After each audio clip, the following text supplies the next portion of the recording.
Chapter 8 आधुनिक समय में ध्यान की चुनौतियां। डिजिटल युग में ध्यान के अवरोधक। डिजिटल युग में हमारा ध्यान भटकना एक सामान्य समस्या बन गई है। हर दिन हमें सैकड़ों नोटिफिकेशन मिलते हैं जो हमारे ध्यान को खींचते रहते हैं। सोशल मीडिया, ईमेल्स और मैसेजेस हमें लगातार विचलित करते हैं। ये समस्या केवल बच्चों या युवाओं तक सीमित नहीं है, बल्कि बड़े बुजुर्ग भी इससे प्रभावित हैं।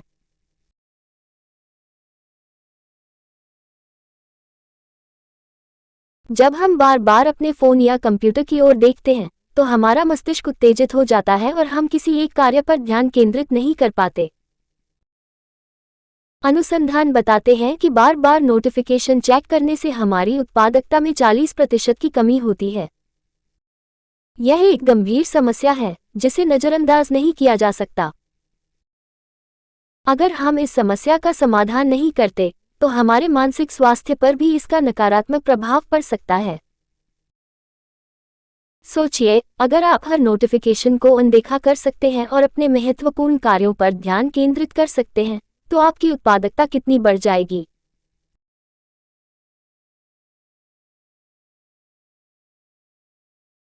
डिजिटल अवरोधकों से बचने के उपायों को अपनाने से न केवल आपका ध्यान बेहतर होगा, बल्कि आप अपने कार्यों को अधिक प्रभावी ढंग से पूरा कर पाएंगे। स्टीव जॉब्स ने भी कहा था, फोकस का मतलब है नहीं कहना। हमें उन चीजों को ना कहना सीखना होगा जो हमारे ध्यान को भटकाती हैं। अपने फोन की नोटिफिकेशन बंद करें, सोशल मीडिया का समय सीमित करें और विशेष समय पर ही उन्हें चेक करें। इससे न केवल आपका ध्यान केंद्रित रहेगा, बल्कि आपका मानसिक स्वास्थ्य भी बेहतर होगा। Practical exercise. आज ही अपने फोन की नोटिफिकेशन बंद करें और विशेष समय पर ही उन्हें चेक करें। यह अभ्यास आपकी उत्पादकता बढ़ाने में मदद करेगा।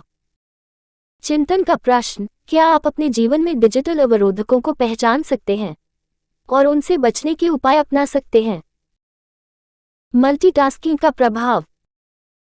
क्या आपने कभी सोचा है कि मल्टीटास्किंग वास्तव में आपकी उत्पादकता को बढ़ा रही है या घटा रही है? आजकल हम सभी एक साथ कई काम करने की कोशिश करते हैं। एक हाथ में फोन, दूसरे में लैपटॉप और दिमाग में अनगिनत विचार। ये सब सुनने में तो अच्छा लगता है, लेकिन वास्तव में ये हमारे ध्यान को भटकाता है। मल्टीटास्किंग करते समय हमारा मस्तिष्क लगातार एक कार्य से दूसरे कार्य में शिफ्ट होता रहता है। इससे न केवल हमारे काम की गुणवत्ता में कमी आती है, बल्कि हमारी मानसिक ऊर्जा भी खर्च होती है। एक अध्ययन में पाया गया है कि मल्टीटास्किंग करने वाले लोगों की उत्पादकता में 40% की कमी होती है। यह एक चिंताजनक तथ्य है। राहुल की कहानी सुनिए। वह एक कॉलेज का छात्र है जो अपने फोन पर बहुत समय बिताता था। वह सोचता था कि मल्टीटास्किंग से वह अधिक काम कर पाएगा, लेकिन धीरे धीरे उसे एहसास हुआ कि उसकी उत्पादकता घट रही है। उसने अपने फोन की नोटिफिकेशन बंद कर दी और एक समय में एक ही कार्य पर ध्यान केंद्रित करना शुरू किया। इससे उसकी उत्पादकता में वृद्धि हुई और उसकी ग्रेड्स भी बेहतर हो गए। क्या आपने कभी सोचा है कि आपकी मल्टीटास्किंग की आदतें आपकी उत्पादकता को कैसे प्रभावित कर रही हैं? क्या आप एक समय में एक ही कार्य पर ध्यान केंद्रित कर सकते हैं? अगर हाँ, तो आज ही अपने कार्यों की सूची बनाएं और एक समय में एक ही कार्य पर ध्यान दें। देखिए, इससे आपकी उत्पादकता कैसे बढ़ती है।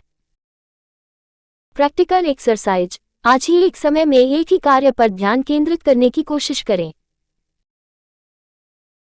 अपने फोन की नोटिफिकेशन बंद करें और अपने कार्यों की प्राथमिकता सूची बनाएं। चिंतन का प्रश्न, क्या आप अपनी मल्टीटास्किंग की आदतों को बदल सकते हैं और एक समय में एक ही कार्य पर ध्यान केंद्रित कर सकते हैं? ध्यान को भटकाने वाली हर चीज को नजरअंदाज करें और एक समय में एक ही काम पर ध्यान दें। ध्यान की कमी के परिणाम बहुत गंभीर हो सकते हैं। एक ओर जहां ध्यान की कमी हमारे व्यक्तिगत जीवन को प्रभावित करती है, वहीं दूसरी ओर यह हमारे पेशेवर जीवन पर भी नकारात्मक प्रभाव डालती है। ध्यान की कमी के कारण हम अपने महत्वपूर्ण कार्यों को समय पर पूरा नहीं कर पाते और हमारी उत्पादकता घट जाती है। पूर्ण विराम। ध्यान की कमी वाले लोगों की तुलना में जिन लोगों का ध्यान अच्छा होता है वे अपने कार्यों को समय पर और प्रभावी ढंग से पूरा कर पाते हैं। वे अपने समय का सही उपयोग करते हैं और उनके काम की गुणवत्ता भी बेहतर होती है। दूसरी ओर ध्यान की कमी वाले लोग अपने कार्यों को अधूरा छोड़ देते हैं और उनकी उत्पादकता घट जाती है। ध्यान की कमी का सबसे बड़ा परिणाम ये होता है कि हम अपने लक्ष्यों को प्राप्त नहीं कर पाते। उदाहरण के लिए, एक छात्र जिसने अपने अध्ययन के लिए स्पष्ट लक्ष्य निर्धारित किए, उसने न केवल अपने ग्रेड में सुधार किया, बल्कि वह अन्य सहपाठियों के लिए प्रेरणा भी बना। वहीं दूसरी ओर ध्यान की कमी वाले छात्र अपने लक्ष्यों को प्राप्त नहीं कर पाते और उनकी ग्रेड्स भी खराब हो जाती हैं। ध्यान की कमी के परिणामस्वरूप हमारे मानसिक स्वास्थ्य पर भी नकारात्मक प्रभाव पड़ सकता है। ध्यान की कमी के कारण हम तनावग्रस्त और चिंतित हो जाते हैं, जिससे हमारा मानसिक स्वास्थ्य खराब हो सकता है। इसलिए ध्यान की कमी को नजरअंदाज नहीं किया जा सकता। हमें अपने ध्यान को बढ़ाने के उपाय अपनाने होंगे ताकि हम अपने व्यक्तिगत और पेशेवर जीवन में सफलता प्राप्त कर सकें। चिंतन का प्रश्न: क्या आप अपने ध्यान की कमी को पहचान सकते हैं और इसे सुधारने के उपाय अपना सकते हैं? सफलता उन्हीं को मिलती है जो अपने ध्यान को केंद्रित रखकर आगे बढ़ते हैं। व्यक्तिगत विकास टीम चैप्टर 9 तकनीक का सही उपयोग। तकनीक और ध्यान एक द्विधारी तलवार। तकनीक हमारे जीवन का एक अभिन्न हिस्सा बन गई है। इसके फायदे अनेक हैं, परंतु इसके साथ ही यह हमारे ध्यान को भी भटकाने का कारण बनती है। एक ओर जहां तकनीक ने हमारे कार्यों को सरल और तेज बना दिया है, वहीं दूसरी ओर यह हमारे मस्तिष्क को उत्तेजित कर ध्यान भंग करने का भी काम करती है। जब हम तकनीक का सही उपयोग करते हैं तो यह हमारी उत्पादकता को बढ़ा सकती है, लेकिन अगर हम इसे नियंत्रित नहीं करते तो यह हमारे ध्यान को भटकाने का कारण बन सकती है। उदाहरण के लिए, अगर आप अपने फोन पर नोटिफिकेशन को बार बार चेक करते हैं तो यह आपके ध्यान को विभाजित करता है और आपके कार्य की गुणवत्ता को प्रभावित करता है। संध्या, एक सफल पेशेवर, अपनी तकनीक के उपयोग को नियंत्रित करने का उदाहरण है। उन्होंने अपने फोन की नोटिफिकेशन को बंद कर दिया और केवल विशेष समय पर ही उन्हें चेक करती हैं। इससे न केवल उनकी उत्पादकता बढ़ी है, बल्कि उनका मानसिक स्वास्थ्य भी बेहतर हुआ है। क्या आपने कभी सोचा है कि तकनीक का सही उपयोग कैसे किया जा सकता है? क्या आप अपने फोन और अन्य उपकरणों का उपयोग नियंत्रित कर सकते हैं ताकि आपका ध्यान भटकने न पाए? प्रैक्टिकल एक्सरसाइज: आज ही अपने फोन की नोटिफिकेशन बंद करें और केवल विशेष समय पर ही उन्हें चेक करें। अपने कार्यों की प्राथमिकता सूची बनाएं और उन पर ध्यान केंद्रित करें। चिंतन का प्रश्न: क्या आप अपने तकनीक के उपयोग को नियंत्रित कर सकते हैं ताकि आपका ध्यान भटकने न पाए? टेक्नोलॉजी एक शक्तिशाली उपकरण है जब तक कि यह आपको थ्रो टू एफ नियंत्रित नहीं करती। अभिषेक थेनुआ, ध्यान बढ़ाने वाले ऐप्स। आज के डिजिटल युग में ऐसे कई ऐप्स उपलब्ध हैं जो ध्यान केंद्रित करने में मदद कर सकते हैं। ये ऐप्स हमारे ध्यान को भटकने से रोकते हैं और हमारे कार्यों को अधिक प्रभावी ढंग से पूरा करने में सहायता करते हैं। ध्यान बढ़ाने वाले ऐप्स का सही उपयोग करने से हम अपनी उत्पादकता में वृद्धि कर सकते हैं और मानसिक शांति प्राप्त कर सकते हैं। एक लोकप्रिय ध्यान बढ़ाने वाला ऐप है फॉरेस्ट। यह ऐप आपको एक वर्चुअल पेड़ लगाने की सुविधा देता है। जब आप ध्यान केंद्रित करने के लिए समय निर्धारित करते हैं तो आपका पेड़ बढ़ने लगता है। यदि आप ऐप को बीच में ही चेक करते हैं तो आपका पेड़ मर जाता है। यह एक मजेदार और प्रभावी तरीका है ध्यान केंद्रित रखने का। इसके अलावा हेडस्पेस और कैल्म जैसे ऐप्स भी ध्यान और माइंडफुलनेस को बढ़ावा देने में मदद करते हैं।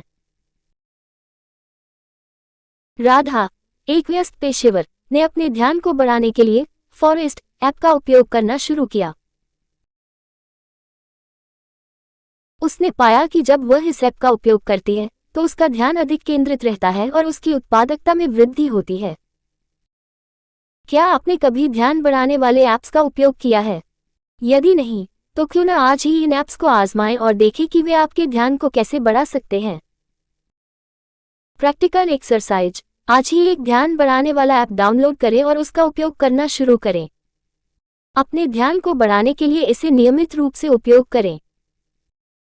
चिंतन का प्रश्न, क्या आप ध्यान बढ़ाने वाले ऐप्स का उपयोग कर सकते हैं ताकि आपका ध्यान भटके नहीं? तकनीक और माइंडफुलनेस का संयोजन। तकनीक और माइंडफुलनेस का संयोजन हमारे जीवन में अद्भुत परिवर्तन ला सकता है। जब हम तकनीक का सही उपयोग करते हैं तो यह हमारे ध्यान और माइंडफुलनेस को बढ़ा सकता है, लेकिन इसका दुरुपयोग करने से हमारे ध्यान में कमी और तनाव बढ़ सकता है। मनोज एक सॉफ्टवेयर इंजीनियर हैं जो दिन भर कंप्यूटर स्क्रीन के सामने काम करते हैं। पहले उनका ध्यान बार बार भटकता था और वे काम के दौरान बार बार सोशल मीडिया चेक करते रहते थे। इससे उनकी उत्पादकता में कमी आ रही थी और वे लगातार तनाव में रहते थे। फिर एक दिन मनोज ने माइंडफुलनेस के महत्व को समझा और इसे अपने जीवन में शामिल करने का निर्णय लिया। उन्होंने हेडस्पेस ऐप का उपयोग करना शुरू किया, जो माइंडफुलनेस और ध्यान के लिए एक लोकप्रिय ऐप है। हर सुबह वे इस ऐप के माध्यम से 10 मिनट ध्यान करते हैं और अपनी दिनचर्या में माइंडफुलनेस को शामिल करते हैं। अब मनोज का ध्यान और माइंडफुलनेस में सुधार हुआ है। वे अपने काम में अधिक ध्यान केंद्रित कर पाते हैं और सोशल मीडिया का उपयोग कम कर दिया है। उनकी उत्पादकता में वृद्धि हुई है और वे अपने काम को अधिक प्रभावी ढंग से पूरा कर पाते हैं। उनके मानसिक स्वास्थ्य में भी सुधार हुआ है और वे अब पहले से अधिक शांत और खुश रहते हैं। क्या आप भी अपने जीवन में माइंडफुलनेस और तकनीक का संयोजन कर सकते हैं? क्या आप अपने ध्यान को बढ़ाने के लिए हेडस्पेस जैसे ऐप्स का उपयोग कर सकते हैं? Practical exercise. आज ही एक माइंडफुलनेस ऐप डाउनलोड करें और हर दिन 10 मिनट ध्यान करने की आदत डालें। इसे अपने दैनिक जीवन में शामिल करें और देखें कि यह आपके ध्यान और उत्पादकता को कैसे बढ़ाता है। चिंतन का प्रश्न, क्या आप माइंडफुलनेस और तकनीक का संयोजन कर सकते हैं ताकि आपका ध्यान और मानसिक शांति बढ़ सके?